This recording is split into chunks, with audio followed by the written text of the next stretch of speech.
Velkommen til pressekonferanse på toppen av Munch-museet. Det er en stor glede å ønske mine nordiske kolleger velkommen til en full dags møter i den nordiske statsministerfamilien.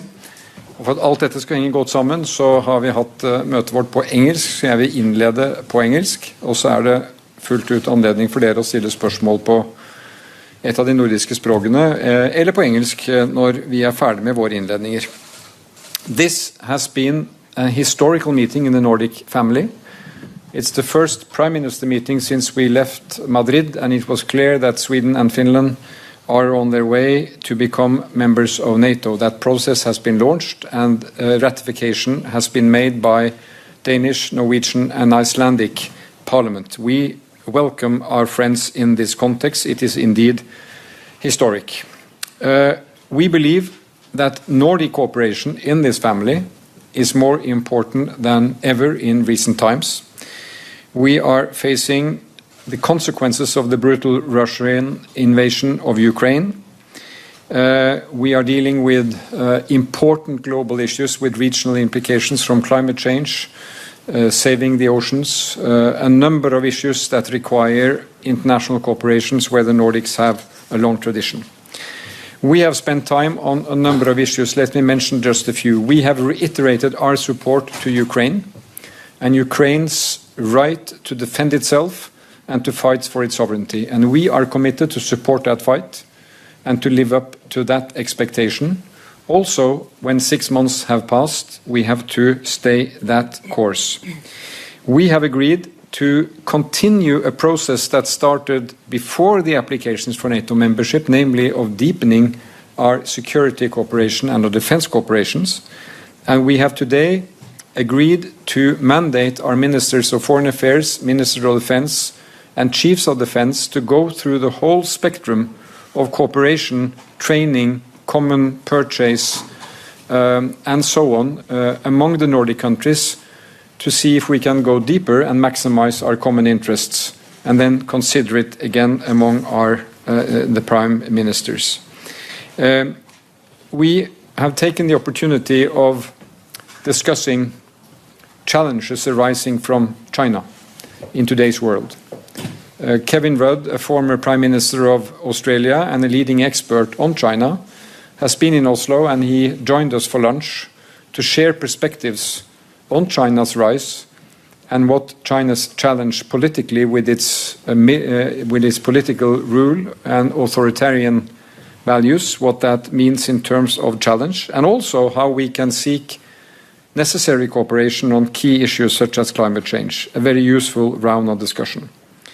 We have also agreed to promote cooperation on healthy marine ecosystems in the Nordic oceans. We had an excellent presentation from leading scientist Even Moland from Havforskningsinstituttet, who gave an overview of the state of affairs in the waters around the Nordic countries. We are united by waters. And I think the message from the scientists is that we have critical work to do to restore habitat, restore fish, restore species. The good news is that that is possible. So when efforts are put together, we can succeed in turning deterioration towards something which is more sustainable. We've also discussed work on green shipping. The very important task of contributing with more renewable energy into the European energy mix. We have been discussing what we all face in our countries today, increased inflation, especially from energy, and how cooperation on new energy forms and exchange between the countries where we look after our energy security and look for cooperation can take us forward. So this has been a useful round. After this press conference, we will be receiving the German Chancellor, Olaf Scholz, and then we will have an opportunity to discuss European security from the security policy point of view, but also energy and climate point of view. So this is a brief overview of our discussions. And then we will go by alphabet, as we have learned. So it will be the F first, Finland. Sanna Marin, please. What about Denmark. I also always think of the Kingdom of Denmark, so that is... That is K. No, we will start with the Okay. D. Please, Mette. Thank you so much, Jonas. There are so many things happening in our world at the moment, and therefore a very strong cooperation between friends and neighbors it is extremely important. And of course, what we have been discussing today is primarily the security situation. Russia's brutal invasion of Ukraine has marked a new reality for European security. We have to stand even stronger together in Europe and also in the Nordic region. When we discussed defense today, it was against the backdrop of Sweden and Finland's joining NATO. They are very strong allies of all of us. And asking me, NATO will be much stronger with the two Nordic countries as members. And in Denmark, as you now know, we have decided to fully participate in the European Union's common security and defense cooperation. This is also an opportunity for the Nordics to play a stronger role, both within the European Union and in NATO. Putin's use of gas as a tool to weaken the rest of us, to weaken Europe, demonstrate fully that energy policy has become now security policy as well. And our answer have to be very clear. We have to phase out Russian gas as soon as possible. And therefore the green transition and the question about renewables is more important than ever. We have to speed up offshore wind. We have to build and we have to coordinate the necessary infrastructure within the Nordic region with the rest of our European continent. We need more infrastructural answers like energy islands. We have to move faster with Power to X. And we have to approve projects much quicker. And the reason why I'm just underlining these things is that you cannot today have a discussion about European, the situation with security within Europe without also having a discussion about energy and climate change. And therefore, once again, Jonas, thank you for a very nice and good meeting where we have exactly discussed those two subjects. The situation on security and how we are able within the Nordic region to speed up the green transition. So once again, thank you for hosting us today. Sanna, please. Finland. Well, thank you, dear Jonas, and thank you for thinking me first. But we are, of course, very happy to be here in beautiful Oslo today. I'm so pleased that we are here together. 2 years is a long gap for our tradition of summer meetings, too long gap, and I'm very happy that we are here today together. Russia's brutal war against Ukraine totally changed our security environment. We discussed today ways to make Russia stop its aggression. We must continue our support to Ukraine. We have to be strong and we have to be united. We also need to make an extra effort on the global level within the United Nations and bilaterally. Our message to all our partners and friends in Asia, Africa and Americas is that it is not okay to look close eye on Russia's war. Finland and Sweden will soon join NATO amongst Norway, Denmark and Iceland. Denmark has joined the EU's defence cooperation and this is part of the same picture. We can look our security together. I want to warmly thank Norway, Denmark and Iceland. You took the lead within NATO in the ratification of our membership. And of course I also want to thank my dear colleague Magdalena for the good cooperation that we have had during this year. Today we also discussed more informally the role of China and ways to act together as Nordics when our common values are challenged. We need closer cooperation among democracies while we must keep our multilateral institutions strong. It was very important also and timely to share views among us on energy and the green transition. I believe that we agree on moving away from fossil fuels. We must increase the use of renewables and other clean energy sources. This has to be the long-term solution to the energy price crisis that we are now facing.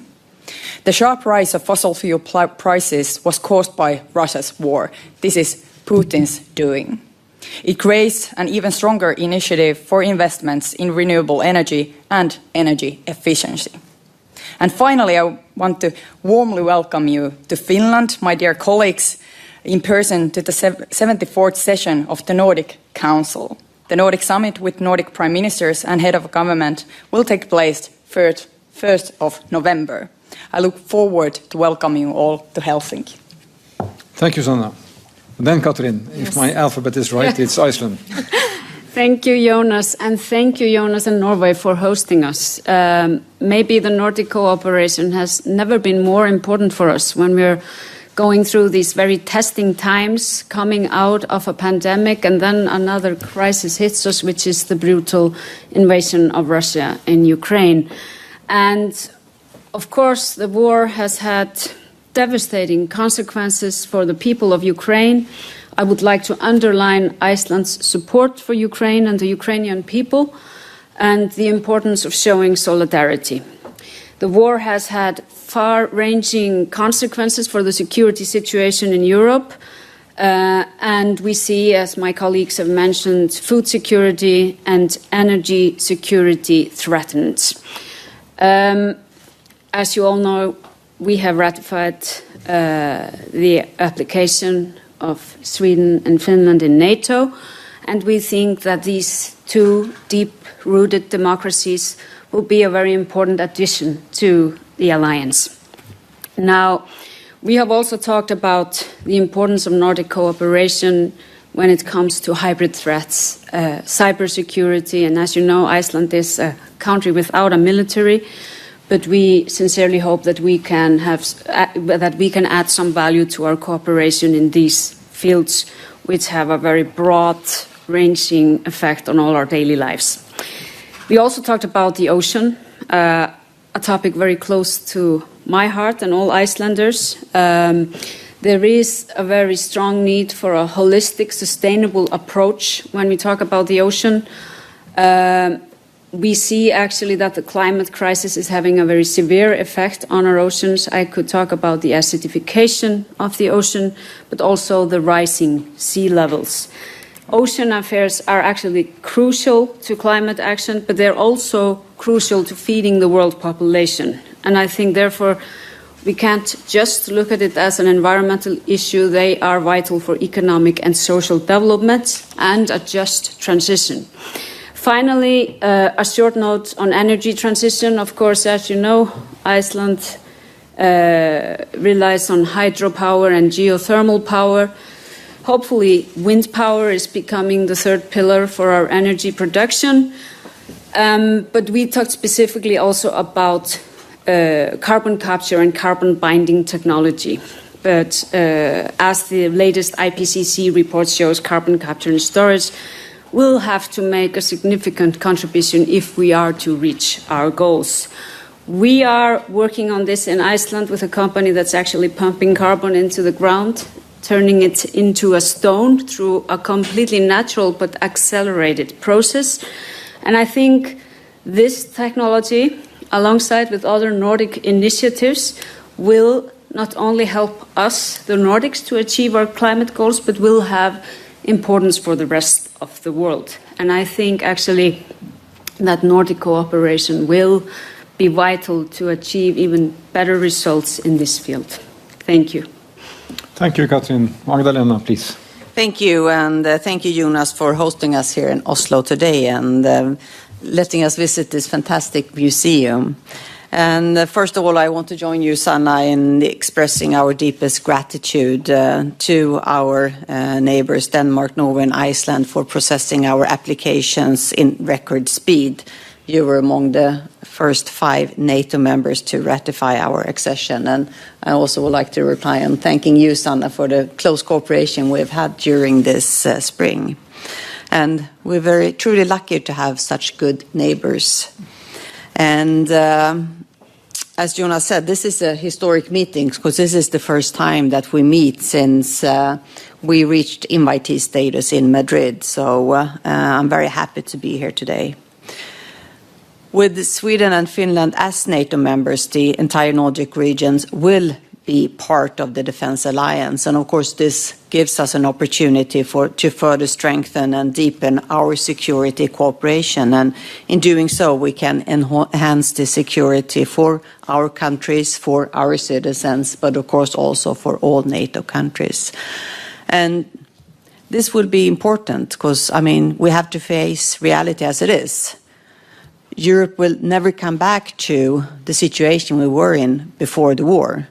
We are in a different place, and this will be a defining time or defining moment in history. How we act will be written in the history books, and to me it's very clear we have to keep our unity and we have to support Ukraine, and we cannot let Russia win this war. But it's also clear that security is more than about military capabilities. Russia's war in Ukraine also sharply highlights that we have to strengthen our societies and protect them by accelerating the green transition. And here the Nordics are in the forefront today in the ongoing green revolution. And as we have discussed today, we are able to do more together. And to me, it's very clear that we do have together the possibility to show the world that it is possible to combine the green transition with economic development and jobs. And I think as role models in that respect, I think we can incentivize also other countries to follow our way. Thank you. Now we open for questions. We start with Danmarks Radio. Please use the microphone on row 2. And please present you and also say whom your question is directed to. Hello, my name is Rasmus Bøtcher. I'm from Danmarks Radio. I just want to know if you can be a little more specific on what came out of this meeting today. I just read the statement on security. It says you want to explore opportunities for enhanced political cooperation, etc. It's a lot of buzzwords, but what specific difference will it make for the people in the Nordic countries, especially in the light of the new political situation in Europe? And I will get an interview with you afterwards, so let me ask the Norwegian Prime Minister. Well, let me start on that. I mean, there is a ratification process going on, so we respect that. So once Finland and Sweden are inside NATO, the process is formally through. But we believe it is right now at this stage, because we have something to build on, as I said, to ask our ministers of defense, foreign affairs, and our defense officials to go through the whole list of what it means to run a national defense. Because the way we normally run a national defense is that we have a national defense, we have bilateral agreements with allies, for example, the United States, and we have NATO as an alliance inside which we work. In between that, there is a Nordic dimension. So how can we cooperate on the way we plan our military, the way we train our military, the way we deal with our other allies, the way we buy equipment, and the whole field when there are no obstacles to what our cooperation can be? We will start that work now. I believe that is going to make our countries more secure, more integrated. And, you know, among the Nordics, we are very informal. We can initiate that through a meeting like this. We don't have to make big international treaties and sign them to do that. We can build on that to move forward. That's point one.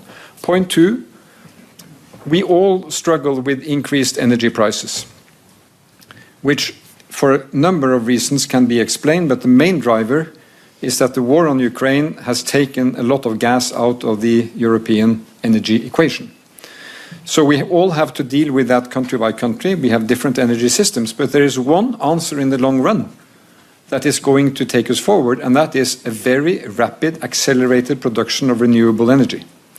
And that may come from land wind, from ocean wind, from solar, and from hydrogen and other mechanisms.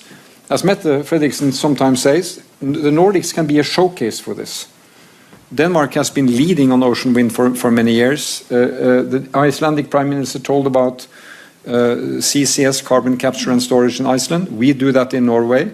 We all have experiences in green shipping. We are leading on the value chain on hydrogen.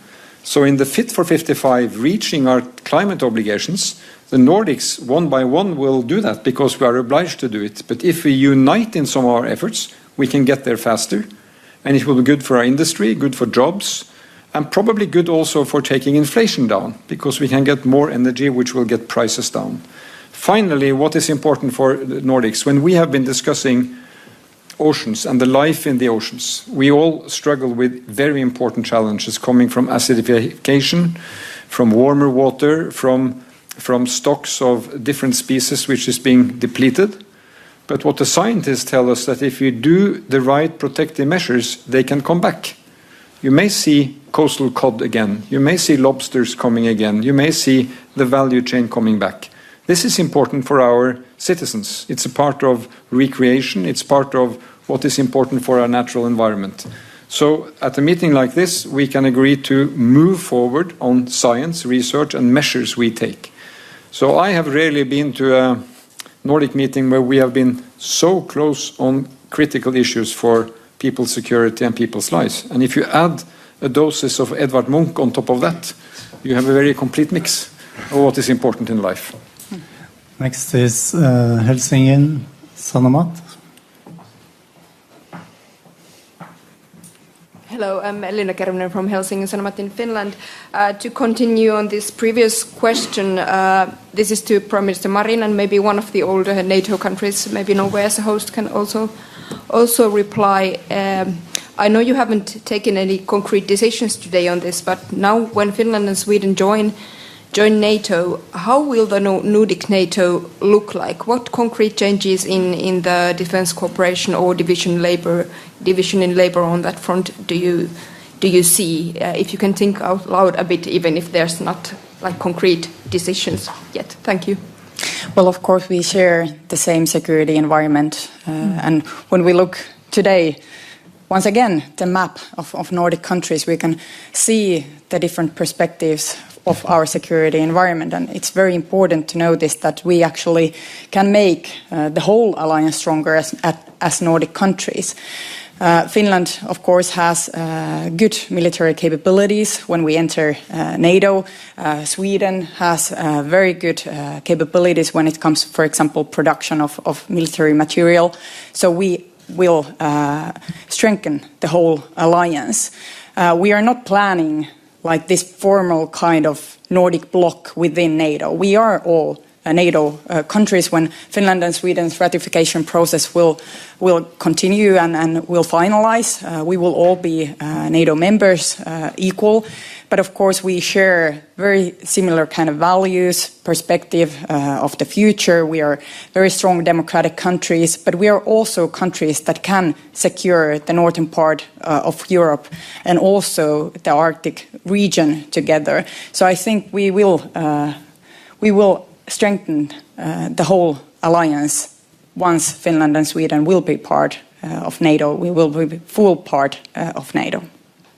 If I may add to that, I think from a defense point of view, seeing all countries inside NATO with the same rules of engagement and how we plan and operate creates a number of opportunities that did not used to be there. Geography does not change. So Norway, for its part, will still be an Arctic Barents-looking state. We are next to the Russian nuclear arsenal up in the Kola Peninsula. We have a long tradition in following that, understanding what is going on. And then Finland with its long border, Sweden and the Baltic dimension, Iceland in the Atlantic, and Denmark at the inroad to the Baltic. These countries coming together and say, how can we look at the complementarity of the way we plan our defense forces has a huge potential. I would say, in addition to the 5 perspective, obviously Norway, Sweden and Finland, being border neighbors in the north, have specific issues to address in terms of training, having an overview of the strategic situation and maximizing the way we work. If you put together the capacity of the air defense of Norway, Sweden and Finland in the north, it is a very capable force. How will they operate? Will they operate as 3 independent, isolated units? They don't operate like that today. They have training together. But if they maximize that training, it will give us greater security. And let me just end by saying, if Russia is listening, the Nordic region is a threat to none. We are looking after our security. And we are safer in that security when we are secure together, also with the transatlantic link.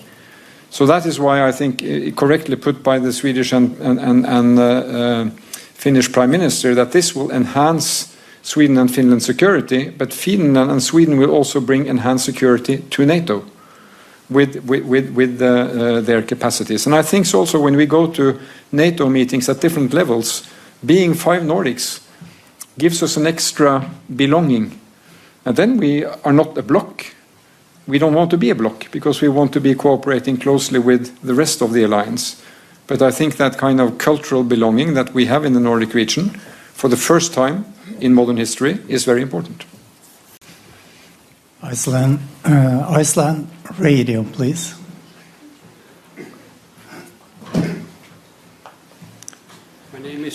My name is Gísli Kristjánsson from Icelandic Radio, RÚV. And I would like to ask Katrín, is the Icelandic government prepared for increased military activities in and around Iceland? Yes, I think so. As you know, we have defense capacities in the southwestern area of Iceland, in Keflavik, where we have had both submarine surveillance for years, but also we have had air forces patrolling the sky from Iceland. Obviously, we are going to see more traffic in these capacities in Iceland. So I think actually what we have been doing, we have been supporting that infrastructure for the last few years before the invasion of Russia and Ukraine. And as I mentioned earlier, we have now also decided to increase the funding for other parts of the infrastructure, specifically cyber and cybersecurity. So yes, I think so. But obviously, it is the goal, as Jonas said, to keep this region a stable and secure region, a peaceful region. That is our goal. We are not a threat to anyone, but we will, of course, do everything we can to preserve that stability and security for our citizens. Next is Tete from Sweden. Yes, I'm Lars Larsson from the Swedish news agency TT, and I have a question for Jonas Gahr Støre, mainly, and I would also appreciate a comment on my question from the Swedish and Danish Prime Minister. Jonas Gahr Støre, in an interview the other day, you launched the idea of limiting export of electrical power from Norway if the situation in the Norwegian grid is critical and the power generated is needed in Norway. Could you elaborate on that? When would that be? And a comment from the Swedish and Danish Prime Minister, would you be fine with Norway limiting export of electrical power to Sweden and Denmark? Thank you. We've had exchange with interconnectors for about 60 years. First with Sweden, and then gradually with other Nordic neighbors, and since 1990 very integrated in the Nordic, and we've had it also then with Germany, with Netherlands, and with the UK.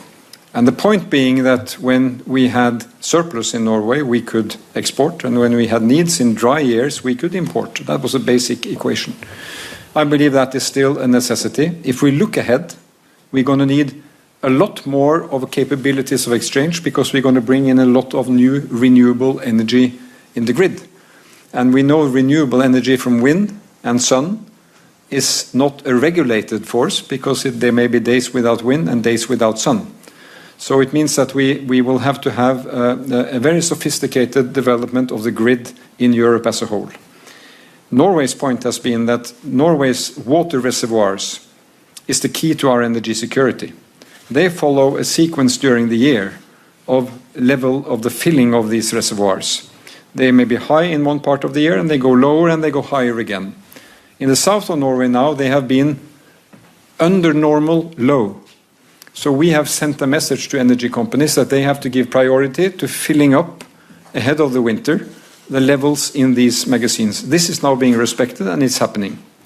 But what we have seen is that there can be situations where those levels get so low that you may say they are critically low. And at that moment, we should have the opportunity to say that we have to stop production and export in order to safeguard the level of filling. Now, that is important for Norway because this is the integrity of our power system. And we have to protect that integrity. Any nation, any state has to do that. It's even of great importance to our partners. Because if you imagine that you would see that those reservoirs went all empty, that would be a disaster for Norway, would be very bad also for our neighbors. So we are taking this as a precautionary measure. We're going to develop a mechanism that if these levels get critically low, we will be able to regulate so they get back into a normal standard. And I believe that every state has to look after, as I said, the integrity of their energy system. We have explained this to our partners, and I think it has been understood. And then we wish to see that there is exchange. You know, I can just remind you that the last 2 weeks we were importers of electricity to Norway because of these levels that we've had in our water magazines. And it just adds again to the dimension that we rapidly need to bring new renewable power onto the grid. And as the Danish Prime Minister said, and I think we all agree, and we will exchange ideas on how we can shorten the period from applications to realization of new renewables. But Magdalena and Mette, you're invited. Well, I think it's important to put the light on the fact that the electricity is going in both directions. Sometimes it's going from Sweden to Norway, sometimes from Norway to Sweden, sometimes from Sweden to Finland, and then sometimes from Finland to Sweden. So it is flowing in both directions, and I mean that's how a common electricity market functions. And with just as Jonas said, with more renewable energy, it will be important to have a common market because the possibility to store energy is not as big as it is with non-renewables. So we need a common electricity market, and we need it to function. And I think number one for all of us is to build more production of energy. We need more electricity, and it's very obvious with the Russian war on Ukraine or the Russian gas reduction of gas supplies, but also for the green transition. So I think number one focus for all of us is to build more renewable energy. I think you, Jonas, have been giving an answer to the concrete situation in Norway, and I agree with both you and Magdalena that this is another showcase of how fragile we are in Europe, because we are in lack of energy because of the situation with the war in Ukraine, and therefore we have to simply speed up our capacities in production, innovation, building the necessary infrastructure and so on. So we will be less fragile in the future. But I think we have had a good explanation about the concrete situation. But is the idea of a common market cutting exports to other countries? No, I don't think that's the principle of a common market, no. I don't foresee this situation in the short term, but I think it is a security precaution. So this mechanism will be developed. I cannot see, it will not something which in the immediate future. But again, it is in nobody's interest, not Norway's interest, and not our neighbors' interest to see these reservoirs go empty. We cannot let that happen. And we've been far away from that in the past. We have been living with low levels and they go back to high levels. But if you combine a couple of dry years with the extraordinary situation now emerging in Europe with the fallout of gas, you illustrate that the situation can be more critical. So we take the measures to handle that situation were it to arise. But I don't see that, as an immediate issue, and it would be something that would have to be considered very carefully. And we do it in full transparency, and we inform our neighbors and partners. Last question goes to NTB from Norway. My name is Kenneth Haug. I'm from the Norwegian news agency NTB. Just to elaborate a little bit on the question asked by Helsingin Sanomat, the 5 countries here enter NATO as this new Nordic bloc with widely different backgrounds and widely different positions, particularly with regards to relations to Russia. So, for example, Norway has had relatively strong cooperation with Russia in the Barents and has a relatively small standing army, whereas Finland has a large standing army, in part based due to historical experiences with Russia. And I would just like some elaboration on how these starting points are going to mesh with regards to strengthening NATO and strengthening the Nordic position in NATO in particular. Well, if I start, I think we all have our own strengths. Of course, Finland has a long border with Russia, with aggressive neighbor that is attacking European country, Ukraine, as we speak. So, of course, we have to make sure that Finland also in the future have good military capabilities, and we are actually strengthening as we speak. We have put more money in our military budget. We have made very heavy investments, for example, new fighter jets, and we are preparing to invest even more in the future, because if we look at the reality, we have aggressive neighbor and we cannot be naive. Actually, we have to be stronger together and be more prepared for the possible threats of the future. But as I said, it's not our thinking that we would form this kind of bloc within NATO. We are working within NATO now as close partners. Tomorrow, in the future, as members of the alliance, we are working together with others. But of course, as Nordic countries, because of the geography, because of our common history, we are of course also preparing to deepen our defense possibilities, as Jonas told very goodly. That the discussions that we had today. But we are now preparing for even close cooperation, but that doesn't mean that we would form this kind of bloc that you mentioned. But we are working closely together and even closer in the future. If I may, you said we had different visions. I don't agree. I think our vision is pretty similar. 3 of us were at NATO in Madrid, and we expressed our common vision with the other allies. Where you are right is that we come from different geography and historic backgrounds. So being a neighbor to Russia is a geographic fact. How that has been in history is very different. So I have deep respect for Sanna Marin's. So you sit around that table and agree, so what is the measure we should take as a transatlantic community? And that's why I believe, although we are not a bloc, and it is not in our instinct to be a bloc, but the voice of the Nordic brand, I would rather say, will be strengthened with Sweden and Finland. And such experienced multilateral countries and governments as Sweden and Finland have, we will have a stronger, I think, contribution around that table. And that is politically very important. You know, what you vote in terms of budget and defense is key and the core of defense. But in the political policy making, it's very important to have those voices around the table. And that will be a great strength for NATO. That ends this press conference. Thank you all for coming. Thank you.